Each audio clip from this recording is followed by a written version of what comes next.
Hello, wrestling fans. Welcome to the PWZ podcast. This is your host, Rick Del Santo, and this is the 266th episode of PWZ podcast.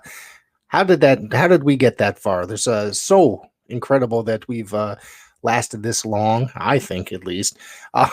So a couple quick announcements. First, I want to say that, of course, this week we have James Allen, president of New World Wrestling Extreme, on this show, and we talk a little bit about his professional wrestling career before becoming a promoter. We talk some Tony Rumble, Ox Baker, King Kong Bundy, and a ton of others, throughout his career. And of course, we transition into the New World Wrestling Extreme side of it and upcoming shows, and it was a lot of fun, I thought, for a great conversation talking about professional wrestling in New England. First, I want to talk about last night, or this past Saturday night, Tough and Talented ran their big Jim Anderson Memorial event. Congratulations to Stevie Legend for winning the Big Jim Cup. It was a very hard-fought victory there out of that battle royal, but the tag team matches that led up to it were very good and tough battles. So we got to see a great Survivor Series style match, which included Lucas Chase, Randy Shawn, Ryan Frost, and many others. So some of that footage should be up on YouTube at some point. And then our next announcement, Coliseum Pro Wrestling has announced that they're running their next event here. It'll be April 28th, Opportunity for Success 2, which will be running at the Elks Lodge in West Haven, Connecticut. Tickets are $20, $10 for Elks members. No matches or talent have been announced as of yet, but stay tuned here or the Coliseum Pro Wrestling social media for the updates. So I want to thank you once again for tuning in. And before we get to our interview with James Allen, I want you to check this out.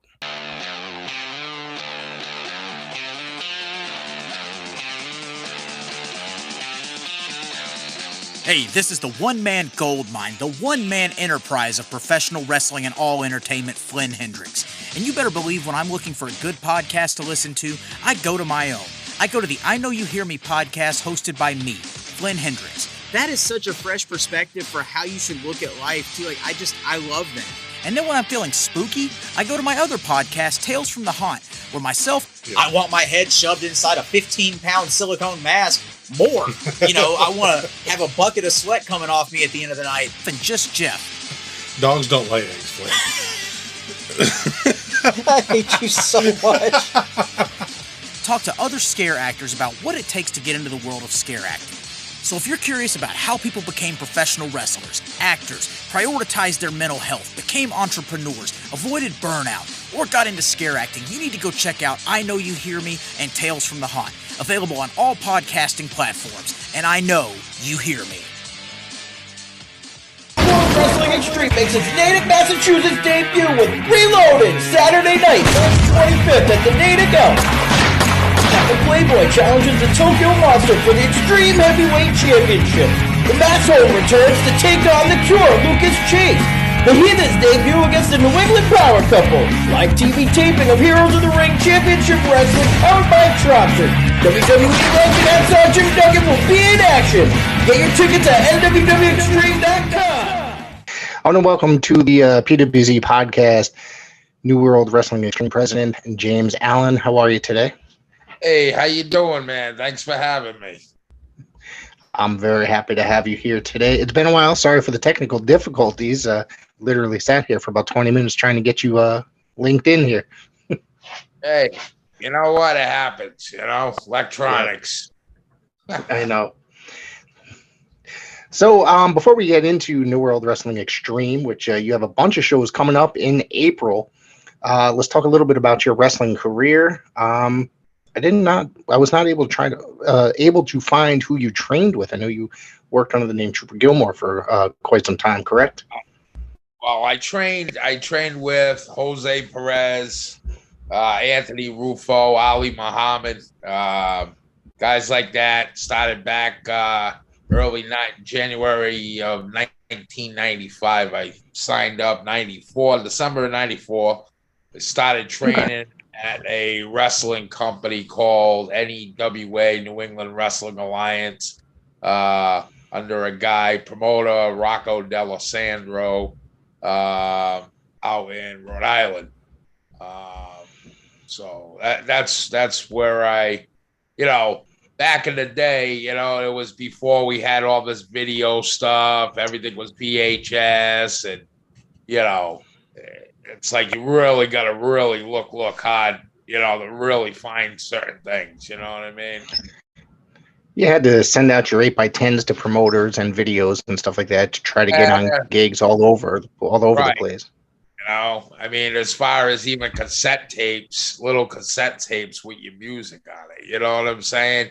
You had to have it queued up on your own, having business cards and, your little Rolodex with you and stuff like that. Yep. I want to know that you work quite a bit with Tony Rumble, right? For the Century Wrestling Alliance. Yes, I started with Tony Rumble November 1st, 1996, when it was the Century Wrestling Alliance back in the day, and later on turned NWA New England with the National Wrestling Alliance. Yep. You worked there for quite some time. It looked like. Now, did you work here? I live in Wallingford, Connecticut, and I know that Century Wrestling Alliance ran a lot here as well as NWA New England for quite some time. Yeah, did you ever work here in Wallingford? Yeah, at the Toyota of Wallingford. We did many shows there outdoors in the at the dealership. Yeah, I probably saw you there. I mean, because I used to go to those a lot back in the probably mid to late 90s, I think. Yeah, it was probably somewhere around 97, 98. If you went to them, you definitely seen me because I was on all those shows. So, sounds about right. I'm trying to remember. I mean, so long ago, you can't really remember a lot. I do remember Tony being there, King Kong Bundy, guys like that. Yep. We did a lot of shows in Wallingford. We did New Britain a lot. New Britain Sports Palace. That was they put on a lot of really great shows there. A lot of that building has a really great history of professional wrestling there. ECW ran there back in the day as well. Yep. Yeah, a lot of good times, a lot of good journeys. Being involved with that organization, it's kind of, brought me. I wrestled in like 24 states in my career, my beginning stages. A lot of different NWAs. I've been part of one of the anniversary shows down in Florida. 1/2 tag team champions with the Outpatient. We were criminally insane back in those days. So I got a lot of involvement with the National Wrestling Alliance. I have some of those on DVD, some of those anniversary shows over the years. I have a lot of those. It was in, I think it was the 53rd, I think it was, if I'm not mistaken. I mean, it's been so long, but it was in Tampa or St. Pete. Yep. I think I have, I'm pretty sure I have that one on DVD. There was a bunch that were distributed on DVD over the years. A lot of guys that were actually on that show was like Bryan Danielson and Christopher Daniels and CM Punk, and a lot of them guys were down there before they actually got the big break and stuff. They were hot on the indie scene. Everybody was talking about Punk and Danielson and Daniels back in the day. They were like you said, they were really hot on the independent scene. Right. Yep. Yeah.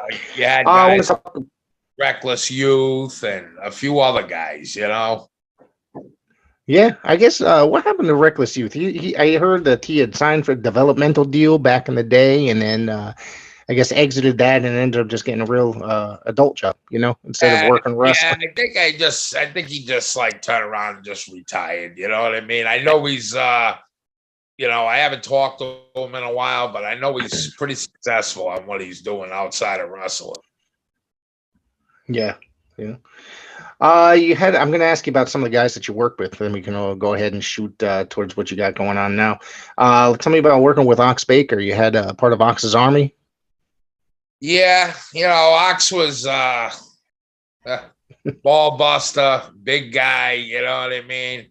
Ox, yeah. I mean, we did some stuff down in Connecticut, New Britain with him and stuff like that, and then we did some stuff with MWF, Millennium Wrestling Federation. Yeah, I mean, it was good working with him. You know what I mean? Just really. Yeah, I know he had some health problems. Like when I first met him, he had some hip issues, and then he got all straightened out. And then when you seen him again, you know what I mean? After getting all fixed up and stuff, he was walking straight, walking good. You know what I mean? Very good guy. Very into God, Jesus, stuff like that, and very religious, I should say. Let me ask you about King Kong Bundy, working with him. King Kong Bundy, we worked a lot of matches, a lot of main events. We did some handicap matches. I did some tagging up with Joel Davis, the real deal Joel Davis. I recently had Joel on my podcast. I actually spoke to him about an hour ago before it. He told me to tell you hello. Yeah. What's up, Joel? Yeah, I haven't seen him in a while. Me and Joel Davis, we did a lot of road trips together from Pennsylvania to upstate New York to New York City, wrestling out in the Queens for the old LIWF, Long Island Wrestling Federation.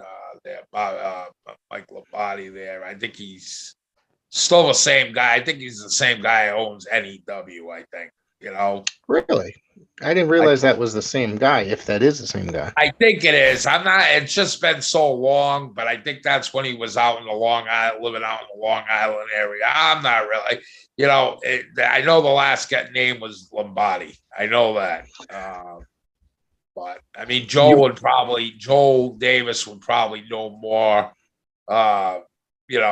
his name to the facts, but anyways, working with King Kong Bundy, it was, he was a trip. He was a trip to work. You know what I mean? He actually put me over one time, because he had a manager, Bull Montana, the legendary Bull Montana. You probably know the name. I remember him. Yep. And that was actually at the Roxy in Boston when we did a show at the Roxy in Boston. He actually put me over.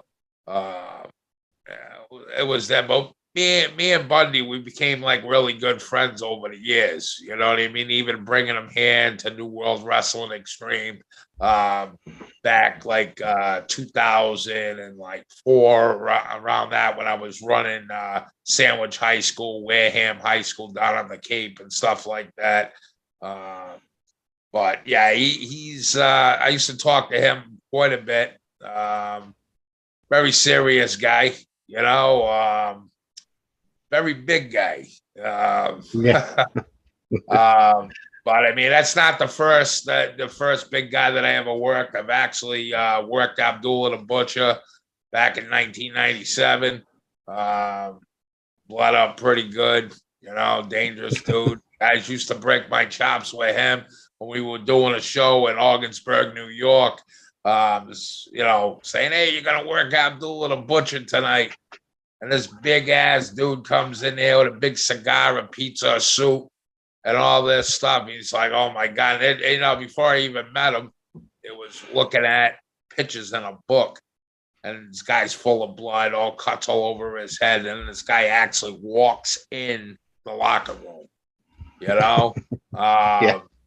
that was and meaningless out of anybody out of that locker room, he has me hold all his personal belongings in one of those giant handkerchief things that he wore on his head or whatever you want to call it.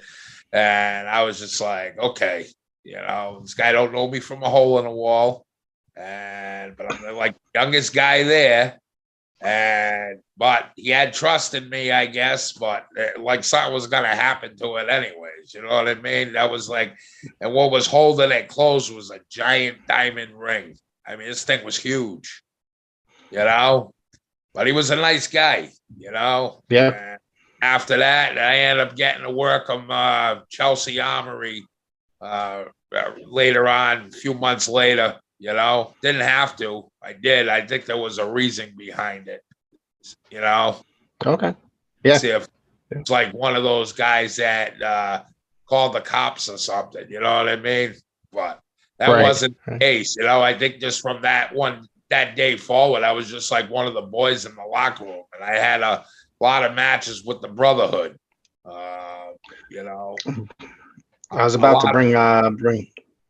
to bring up Jason Rumble. What your memories are working with him? Jason, I worked with him a few times. He was good at what he did. He was good. I never really. I think I wrestled him once back in Wakefield a few years. I'm probably around 2000. But I did a lot of work with Tony Rumble, the Brotherhood. Okay. Knuckles Nelson, Eric Frazier, and those guys, a lot of work. I mean, even work with them in the main spotlight for ESPN's Outside the Lines, America's Hold On Pro Wrestling, that we didn't even know that it was ESPN deal going on until I got the phone call and say, hey, watch ESPN. You're going to be on ESPN tonight. So that was a thing I got to do, and I was on ESPN with him, with the Brotherhood and Tony Rumble, and that was exciting. I actually have the recording on a VHS tape because that's all I have. Most of my stuff is on VHS. So honestly, I wish I still had a lot of my old. Yeah, I mean, I got a whole bookshelf full. I don't have anything to. I mean, I got to get somebody one of these days to put them on a DVD because I don't have a VHS. All these. I mean, I got a lot of hidden gems, matches and just stuff I can't watch right now. Yeah. And New England in that time period was a really awesome area. I think it's really, really good right now. Obviously, because you're a promoter. There's a lot of really great talent going on in the Northeast and in New England. I think it's very hot right now. And back in the 90s, it was really hot too, because we were doing shows like literally. I mean, I didn't work for all different kinds of wrestling companies back then. Back then in the 90s, there was only a few. You had the NWA, you had Yankee Pro, you had Empire. Yeah, I mean, you didn't have, Chaotic. You didn't have PAPW. You didn't have, all these companies. You didn't have a New World Wrestling Extreme. You know what I mean? Right. And as time went on, things changed, of course. Tony passed, people, moved on, stopped promoting. All these other wrestling companies were formed, and there's a lot of them, and there's a lot of good companies here in New England too, and there's definitely a lot of talent that's rolling around, you know what I mean? And it's like a lot of guys like a Lucas Chase, Dustin Waller. I mean, I can keep, naming them, I'm telling you, those two that you mentioned are literal stars. Like, seriously, Lucas Chase, I mean, this guy, and he's a complete professional in the ring. I've watched him numerous times here at shows, whether it be PAPW, Coliseum Pro. I saw him last night at a Tough and Talented show. That guy is just, he's become in the last 2 years one of my favorites to watch on the independent scene. Oh, yeah. He's solid. He's actually one of the a regular here in New World Wrestling Extreme now. We're actually working a thing with him, and I think he's probably could be a future NWW Extreme champion. But he's kind of like on the main deal going on here in NWW Extreme right now. And we like having him. He's solid, you know what I mean? And we're trying to, help him out, get down to Thunder Championship Wrestling, because that's our sister company down there.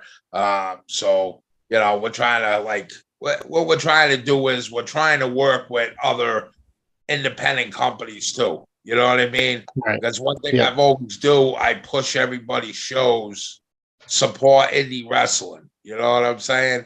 So it's like I try to push. It's very important to.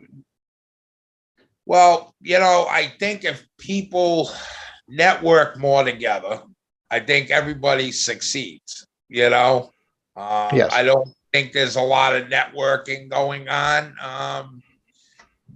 in the independent business, because I don't know if it is if some people are afraid to share other people's stuff, or they just don't want to. You know what I mean? I don't know what the big scenario is, but if people work together, everybody succeeds, point blank. Sometimes some promoters, I should say, don't like to share talent, I guess you should say. No. Like kind of what you were getting. Right. And the thing is the talent's all independent contractors. They don't belong to anybody. You know what I'm saying? Right.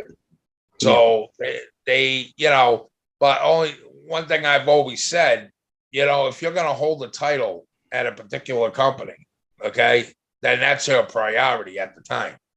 Especially if they're, you know what I mean? If you're running running a show and you're their champ, well, you got to be there. Right. That's just respect right off the bat, because that's why some guys get tangled in sometimes and they hold multiple championships for multiple companies. And then when you got, one or two shows running at the same day, one could be in Connecticut, one could be in Mass, one could be in Rhode Island, you're holding a belt from 3 different companies, then what do you do then? Yeah, like you said, it's respect. Yeah, absolutely. Yeah. So but I've had an awesome career, man, and I've seen a lot, I've done a lot, met a lot of great people. I've never wrestled for the ECW events. I've been there for extras back in the day through Tony Rumble. Set up arenas, though. That's what I did. I set up chairs. I set up, basically crew. You know what I mean? But I was there, and I was in the back with the boys, and I was told to bring my gear. It happened almost once, but it just the other guy shot. I think it was, I don't even know who the hell they waiting to show up or something. I don't know what it was, but it would have been one of those quick matches anyways. So tell me about the formation of New World Wrestling. I guess before you were New World Wrestling Extreme, you were New World Wrestling, correct? Yeah, we were just New World Wrestling. The way it all started out, back in 2002, I met an individual in the boxing world. His name was Chris Pender. His cousin was Paul Pender, the boxer, out here in the Boston area and stuff like that. So I got hooked in through somebody else, a friend of mine named Mike Brunson, hooked me into this guy. And at the time, we were starting to form where we were going to do boxing 1 month, wrestling 1 month, and work together. And this was all taking place in the Bronx at Skate Key, at a place called the Skate Key. So we ran the one boxing show, and then we were set to start running the wrestling shows there, because originally, even though I was out of Rhode Island, at the time, Blackstone, Mass, right out south of Worcester, and this guy was from the Boston area. We were going to actually run our first show in the Bronx back in 2002. So the guy just got mixed into the wrong stuff or whatever the hell he was doing. I don't even know. But the guy ended up passing away. I turned around and says, you know what? I'm going to keep this thing going, you know? And 2003, like that whole year, 2002 to December of 03, I just started prepping things, getting things ready. And I ran our first show in 2003, December 1st, 2003 in Blackstone, Massachusetts, my hometown area.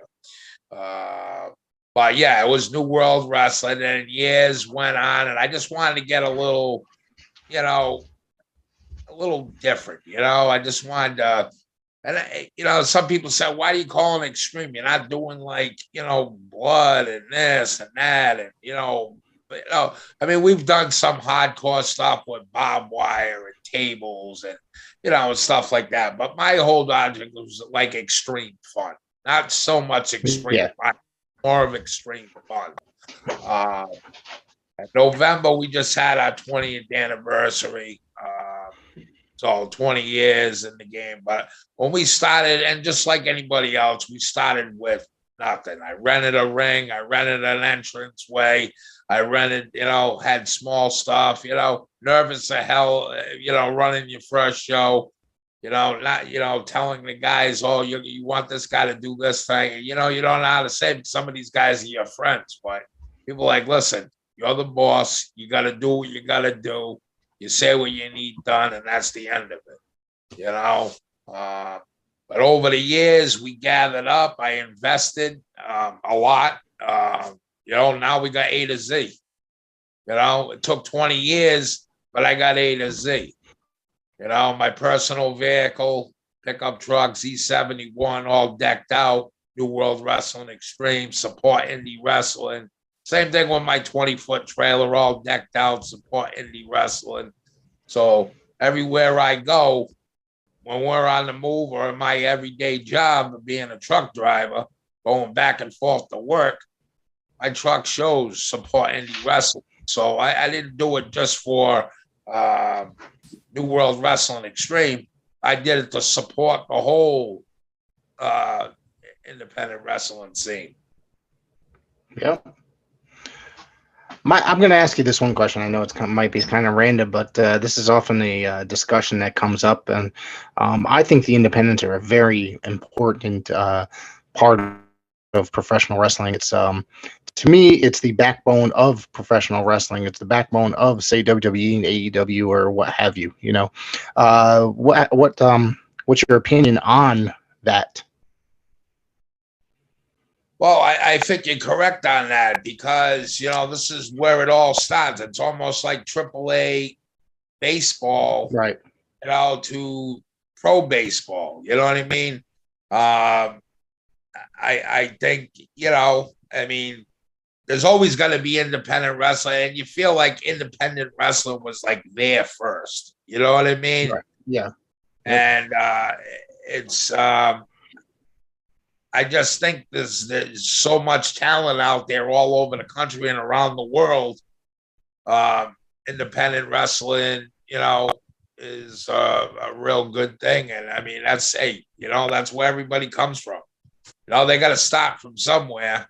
You just don't wake up and go to the, you know, train and go right to the big time. You know, it just, you know. I mean, some people just don't understand that. You know what I mean? How important independent wrestling is to the entire industry. Right. Yeah. It's very important, you know. But you know, it's like, I don't know.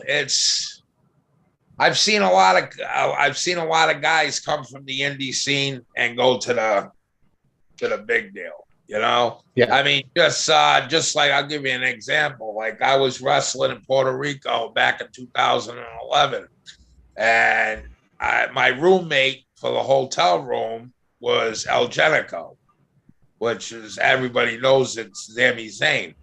I mean, yep. It's hot on the indie scene, and you know, it wasn't, you know, he didn't talk about, oh, I'm going to WWE or anything like that.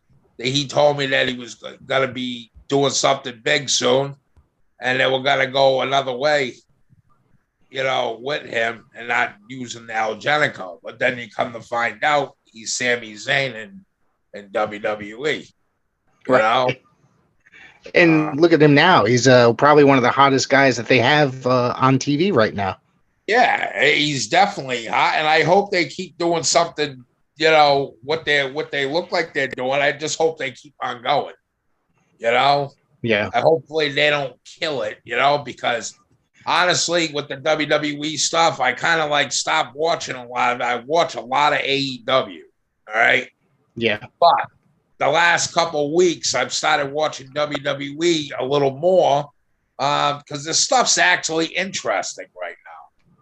But right now, AEW is hot as hell, But that's you see a lot of guys, and I think it's great because a lot of guys that are on the indie scene went there. Yep. So they kind of built their own deal. You know what I mean? And I think it's awesome. They have more creative freedom, I think, in the AEW side as opposed to WWE, which is probably it could be a benefit, but it might turn around and bite them at the same time. You know what I mean? Yeah. But they got good backing. You know what I mean? So yeah. But anything can happen too. Yeah, I mean, I don't necessarily watch either one on a regular basis. I usually tune into Raw, and then I kind of fast forward to a lot of the stuff that I don't really like or care for, and pretty much the same thing with AEW. You know what I mean? It's just I want to see the stuff I'm interested in. Most of the stuff I watch literally is stuff that's out of the New England independent scene because that is my personal preference when it comes to professional wrestling. Right. I mean, absolutely. I mean, I just started going because it's hard with my everyday work schedule because I'm a truck driver during the week. But I've actually gone to a couple independent shows, other independent shows, going there, supporting, being there, a new company. It's been around about a year now. New England Ring Gladiators out of Fair Haven. Small company, but they're doing a good job over there. They get a good house. It's a small place they work at, but they're averaging 120 to 180 people. That's actually that's not too bad, to be honest with you. It's a small VFW, but the way they got things, and they're growing. You know what I mean? And they just opened up a wrestling school down there in New Bedford and stuff like that. And the head trainer is Mike Baker, Brickhouse Baker. What she was on, 33 years in the business. You know what I mean? But they got a good thing going on. And so and they got some good. They got some students there. It's not like they're they're trying to. They got a good 20 to 25 people at a time on Monday and a Wednesday. So yeah, what's your who do you got your eye on here in Connecticut? Who do you think is out there not in Connecticut, excuse me, New England, I should say, out there killing it? That's getting the eye of should be getting the eye of the majors. Who's out there getting attention? I think right now Dustin Waller's hot. Okay, Dustin Waller's he is definitely getting out there. He's been doing some traveling and stuff like that. K-Long King, he's another one. He's great. Yeah, he's awesome. I think so. I've contacted them a few times, but they don't always answer the message. They've been to my shows back in the summertime in my Woonsocket shows. Have showed up. A lot of guys show up to the shows. But like Lucas Chase, I think he's going to go somewhere sooner or later. This is Ichiban. He's fantastic. You got a lot of solid talent coming out of Connecticut. Yeah, absolutely. I just I saw, like I said, I saw Ichiban wrestle last night against a guy named Red Sawyer. I'm not sure if you're familiar with him at all. He's out of New Haven. He's out in New Haven, Connecticut, and I thought that was a lot of fun. That whole match was a lot of fun. It went literally all over the. I don't want to say the arena, but the arena. You know, the VFW hall or whatever you want to call it. It was all over the place. Yeah. Yeah. No, I think there's definitely I think Ichiban's gonna be. I think he's probably soon to go somewhere. I think he's. I would hope so because I think that. I would hope so because I think that guy is like every match that he goes out there and does. It's he has like a little hint of maybe the Great Muda maybe, and with a lot of the maneuvers that he can do, maybe I don't want to say like Lucha Libre, but he could do a little bit of flying at the same time. Yeah, I think he's I would have to say so. You know what I mean? I had him on a show once already. He did a good job. You know what I mean? I was impressed. You know what I mean? I see him on the scene. He's a lot to do with TOS. Test the strength. He learned from a good trainer, Slick Wagner Brown. You know what I mean? He's a Walter Kilakowski guy. Yep. Other guys that come to mind, Jay Freddy, Mike Skyros. Very good as well. He's another one that I've been seeing on the indie scene.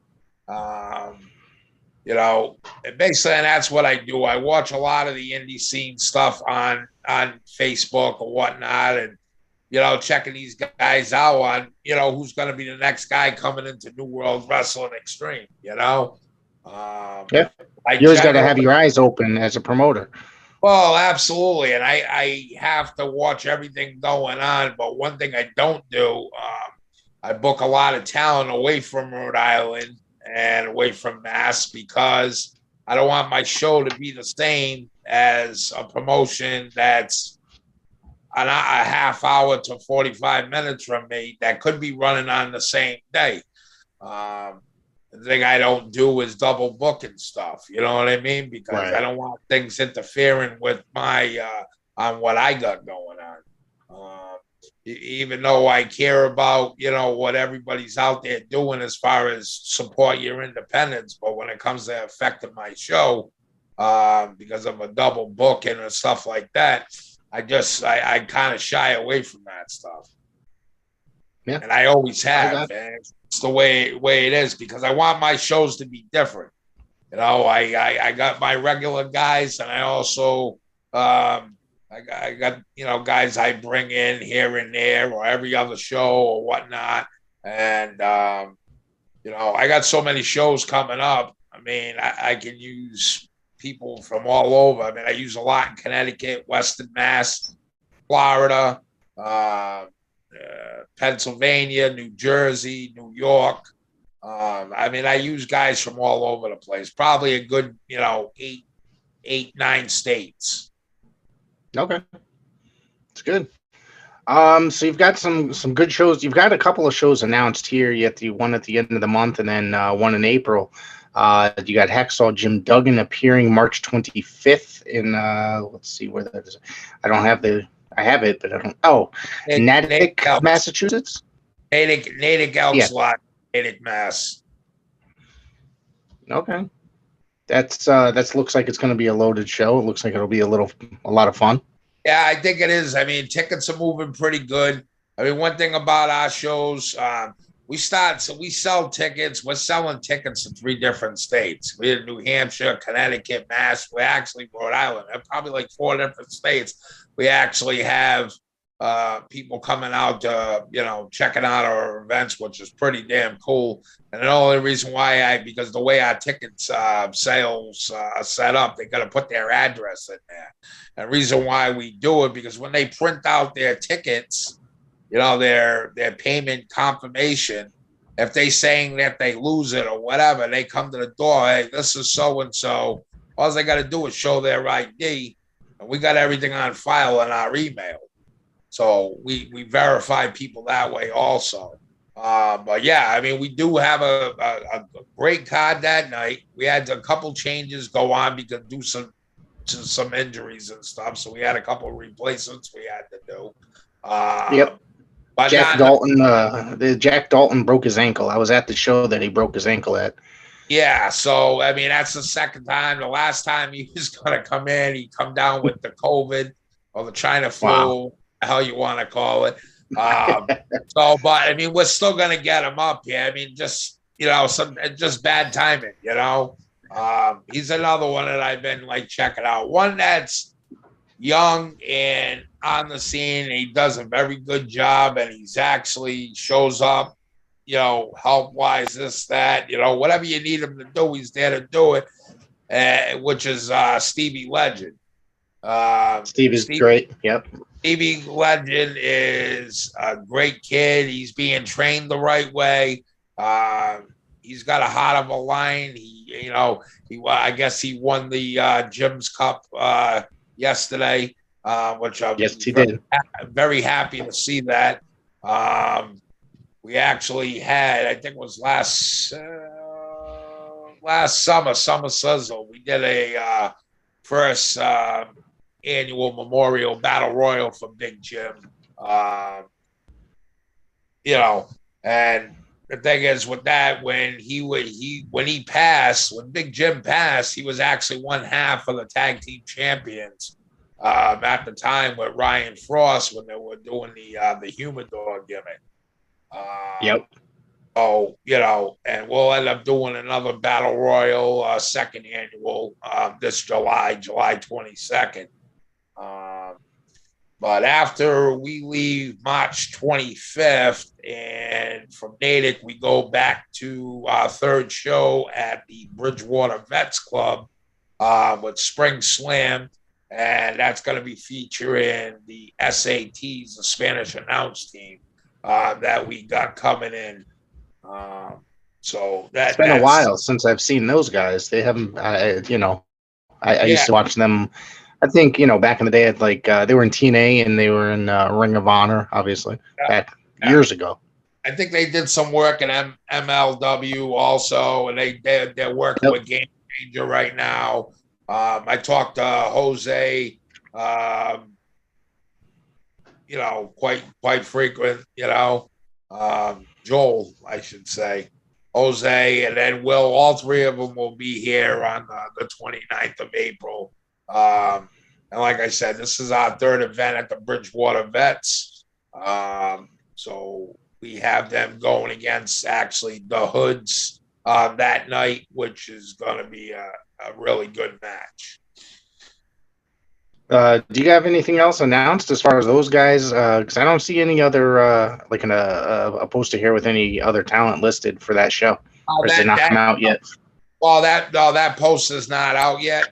We're waiting to get done the show first. That way, just in case there's who knows title changing hands, you never know what may happen that night. But that poster, you just don't know. I mean, somebody not, you know what I mean? It's just. I like to, probably within 2 days after that event, the poster for April will be out, the commercial within a week's time from there. I mean, the event page is out there right now. We got that small little advertiser with the SATs. And then from there, we go to Woonsocket, Combat Warfare 13. That's May 20th. And then June 17th, we're in Central Falls, Rhode Island, road to Summer Sizzler 23. We just locked in a deal today with in Fall River, Massachusetts, at the King Philip's Yacht Club for July 15th. So we just locked in another date. July 22nd back in Woonsocket, where that Summer Sizzler 23. And then we're fully loaded all the way to December. Wow. You guys are booked that far out. Wow. Yeah, we're locked in right now with 12 events as of today. But I booked out all the events back in January. I started hammering them down. 3 of them in Woonsocket were locked in last September. So I already went into before the new year, already had 3 events because that's our home base area. But like I said, as of today, we're locked in with 12 and we're shooting on a lucky 13 in Newport, Rhode Island, at a brewery called Coastal Extreme, Okay. Newport Storm. So we're just waiting for them to finish up their brand new complex over there, and then it's going to be game time probably sometime this summer. Do you have any? I know you guys hit Connecticut at least once, right? So far. Yeah, we were in Putnam, Connecticut a couple times. We did at this place called Charlie Bravo's out in Putnam, Connecticut. Really not my cup of tea over there. So I'm going to have to say I probably won't return back to that particular place. Not that, they just weren't. I'm not familiar with it. Well, I mean, it's just in a small town in Putnam, Connecticut, and they just, honestly, I think the place has a bad rep in a sense, or had bad rep back in the day. So I don't think they're even getting like a lot of regular people there. So I tried it, and it was just more or less costing more than what it was coming in. Right. So it's just, I'm not going to take the shows. And another thing is too, I'm not trying to cater to the 21 plus bar crowd type of scene. I tried it. Our thing is family entertainment. And that's how it's always been. I tried to do something a little different, but it's just not I don't feel comfortable doing that stuff because we promote family entertainment, and that's what I want to cater to instead of family shows.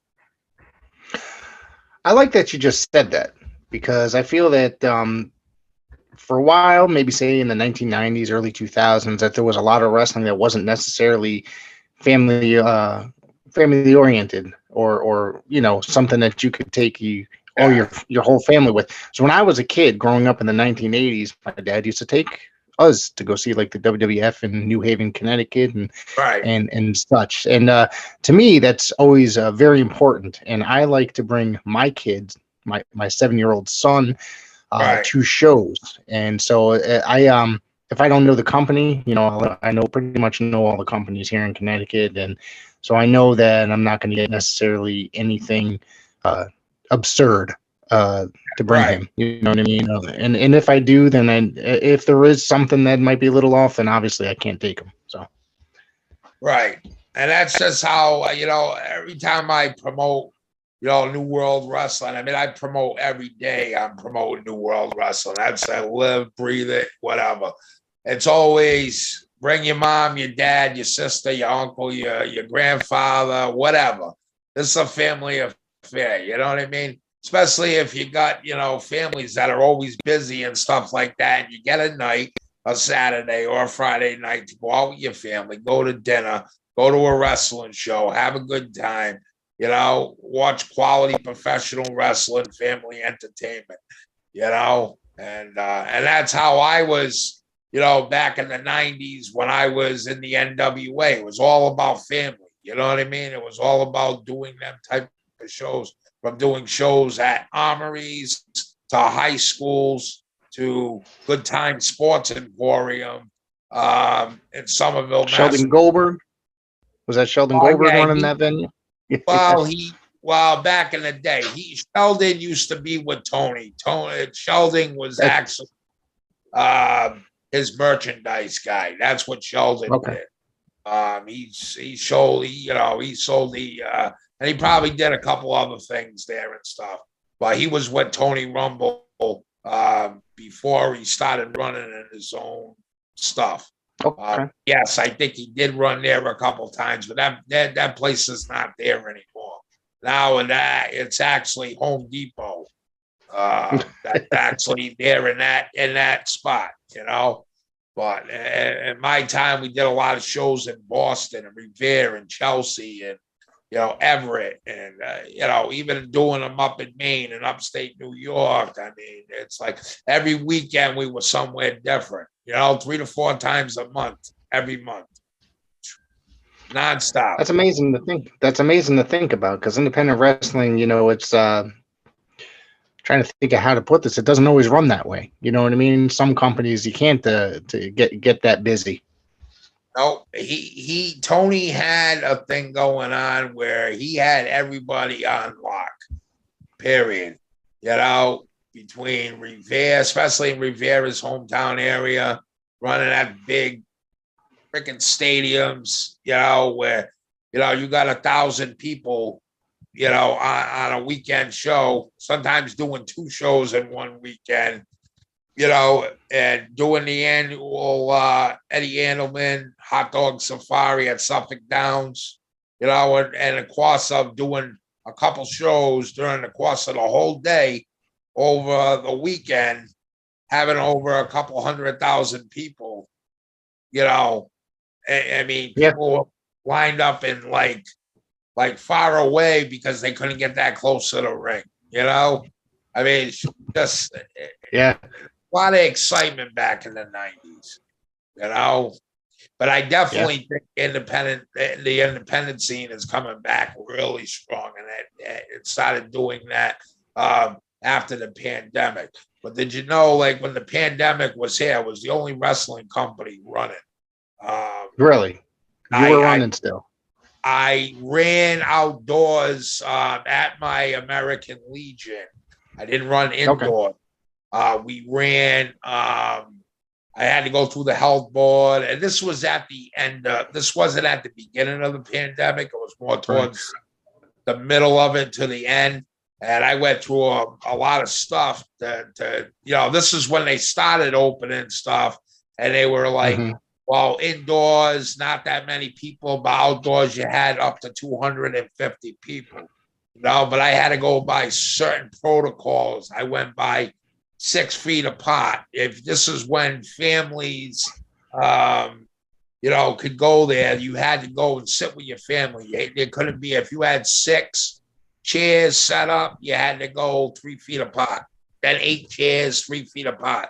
4 chairs. I made it to the seating arrangements to where on how the tickets were sold. Lovely. And we did a couple of shows doing it, and we were drawing 350 to 450 people. You know what I mean? Those were our largest shows during the pandemic because there was nothing going on, and we were the only ones running. But like I said, I had to go through the COVID task force. I had them spot checking. I had my, stuff got to Gina Raimondo's desk, the governor of Rhode Island at the time. I went through a lot of like stuff, and then they approved me, and I got the blessing from the mayor of Woonsocket. But they checked once on how I did it. They were satisfied. I made it safe for everybody. They had hand sanitizing stations. The ropes were wiped off. The referees wore gloves. I did it all correctly. And everybody was happy about it. Everybody was appreciative that, why? Because there was nothing else going on and people got to have fun. You know what I mean? And it was safe. Yeah. It was a very weird time for entertainment. Everything shut down, but on TV, we were still able. Professional wrestling was still available. You know what I mean? Through WWE and AEW. I know Limitless actually ran like TV tapings where they would do like in their dojo or whatnot, for things as well. So it was a good thing that us as wrestling fans still had something to watch. Right. Everybody was doing and watching when there was no fans. You know what I mean? And that was weird. But like I said, it was. We did what we did. Some people might have looked at it like, what the F this guy doing? No, I don't even know. I never got any bad replies, but I had some particular somebody. I'm not going to mention names because I know it is, but I'm not going to, try to make trouble. You know what I'm saying? And, and that's how it all got started with all this stuff, because at the time they says, oh, you can run, you can do it. Then somebody changed their mind. And then people were canceling stuff. And I said, no, screw that. I'm going to keep rolling, until I ended up getting like the news channel 12 contacted me. The Providence Journal was ready to rip me up a new ass, you know, and I got the newspaper article and I still kept it. It says promoter says he's COVID compliant, which I was, you know what I mean? But a negative thing that they wanted to turn into a really positive thing, you know? And at those times, I had Just Incredible, I had Tommy Dreamer, I had Luke of the Bushwhackers, you know what I mean? So, I mean, I still had the stars come. It was probably their only booking, you know what I mean? A lot of guys wanted to come, and that's how guys I got like Wrecking Ball Legursky and stuff like that, because he got a chance to come and work for him because there was nothing going on. Now he contacts me all the time. You know what I mean? Yeah. Now he's on NWA TV every week. You know? Yeah. Now he's on NWA TV. Right. Exactly. Yeah. But that's how I gained a lot. I gained a lot of these Connecticut guys, and they got a chance to work for me. And these Western Mass guys. I mean, I had some before that, but that's how a lot of these guys came in my picture. You know what I mean? They got a chance to come and work, and that, you know, and now they like working here. I got a lot of talent. I wish I could use everybody on every show, but you know, I mean, I'm averaging keeping about 25 to, you know, an average 25 wrestlers busy on a Saturday night. That's good. Just don't overbook it, you know, have too many guys on one show. I've been to shows where it's just too many guys on one show and ends up going 5 hours as opposed to like 2.5, you know? We have, see, the thing is we have a set time that we have to be done. So we only go 8 matches. Sometimes you end up squeezing 9 in there. Not that I want to, but it just happens that way. Because you start talking, what happens is you end up talking to this person, that person don't contact you back, you know, that quick. And then you already booked something else. And then one guy for that's already booked. And then you end up doing it anyways. But our shows don't run past 2 hours and 15 minutes, 2 hours and 2.5 hours. And that 15 minutes of that 2.5 hours is intermission, you know? Because we're on a global network, we signed last year with Troption's television network, Heroes of the Ring of Championship Wrestling. It's something that's been rolling, and we're on contract with them to 2024. So where it's on an app, it's like Airy TV and different things like that. We're gonna have our own channel. They're still like, I know what's out there because I have one of my guys send me, you know, video screenshots of me as Crazy Chainsaw when I was doing the gimmick part of that television. But I mean, we're out there. We have our own thing going on. Like some people's got IWTV or Fight or whatever. You know what I mean? We got a, you know, Troption television network, and they're actually in 57 countries. And there's only a few of us that are on this network. I'm the only one in New England. The other ones that are on there is GWE out in Panama City, Panama. You got Thunder Championship Wrestling out in Florida. SICW out in Illinois, Southern Illinois Championship Wrestling. Yeah, they've been around for decades. Those guys. Herb Simmons. He's a great promoter. He's been around for 50 years. You know, we got 4 corners out in Colorado. There's 4 companies that actually work together out there. You have Old School Championship Wrestling out of South Carolina. And there's a few others too. I think there's going to be another one coming up on the West Coast too, out in California. You know, so I mean, we got our own TV deal going on. You know what I mean, on the streaming network and stuff like that. And it's something, you know, that's building and it's out there, but you just got to find it. You know.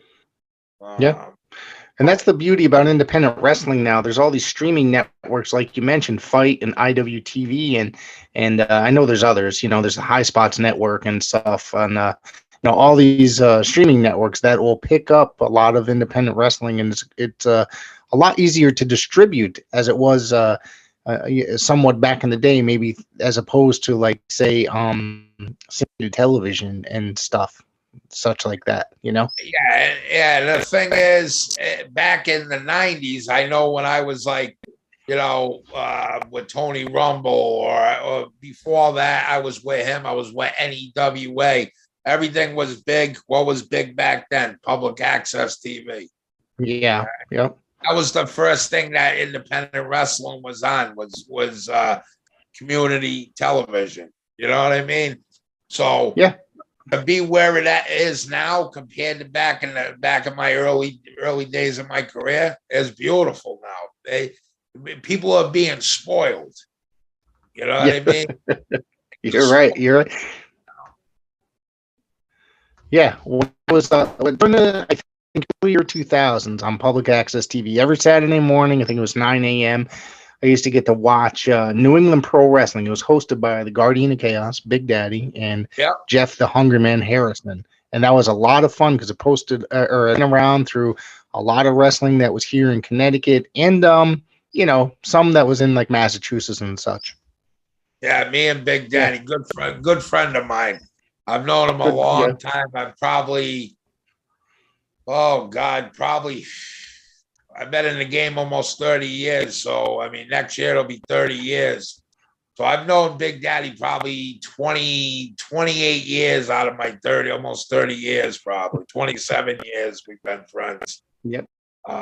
He's a hot guy. Yeah, very good friend as well. Yeah, he's a hot ticket. Really, really good dude. And he'll give his shirt off his back to anybody. He's just that cool. You know? Yeah. Absolutely.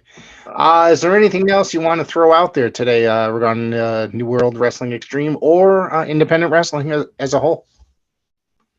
I mean, like I said, the independent scene, especially here in New England, here's the deal. And I've had this whole thing in my head, and I was probably talking a little something like this earlier. What I want to see happen, you remember Territory Days. Well, this will kind of be similar to that. Once a year, and if I had to be the main guy on it to take the reins and stuff like that, I'd like to see some of these independents, including New World Wrestling, along with some of these other independent quality professional wrestling now, come together once a year under one banner, like a New England Pro Wrestling banner type of deal. And I'd like to see a big showcase show, kind of like an anniversary show in a sense, where you can come together. This promotion sends 2 matches, that promotion sends 2 matches, and you split it all together. You run it all together, and you run it somewhere different every year. Like one year, we run it in Connecticut. One year we run it in Mass. One year we run it in, whatever. You get what I'm saying. So I'd like to see something like that come together, in the next couple of years. And I'm all game for it. And I know a few other wrestling companies that would be all game for it. But if you're going to do it, you do it as a team, you do it, and I think it'll be something that would be very awesome. You know what I mean? Yeah. As far as New World, we're going to keep on doing what we're doing. Like I said, I got a lot of shows, and myself, I've been asked to be involved in the New England Pro Wrestling Hall of Fame this year, as myself, James Allen, aka formerly known as Trooper Gilmore, will be inducted into the New England Pro Wrestling Hall of Fame this year on July 28th. So I'm actually very excited about that, and it's a very cool thing, and I'm honored to be a part of that. And I hope a lot of people come out and support it. And they always get a good crowd, but a lot of the other guys like Big Daddy, he's a Hall of Famer, Slick Magna Brown, Jason Rumble, Bo Douglas. I can keep going on and on and on. But it's an awesome honor, and I'm glad that this is happening. I got something. I'm going to be there this year. Me and my wife are taking the trip for the entire weekend. I'm going to be up there for the Hall of Fame and for the Fan Fest during the Saturday. So I'm going Yeah, to we look for you. actually, I'm going to look and meet you. yeah, and we actually got a booth set up that day. We got a booth also. I think you got a booth too, don't you? I do. Yep. Yeah, Yep. so we got a booth on that. So I'll be there all day. I'll actually have the Tokyo Monster Kahagis with Haggis. Yep. that weekend, which is actually the current NWW Extreme Champion, but he's also the first ever Triple Crown Champion of the National Wrestling Alliance.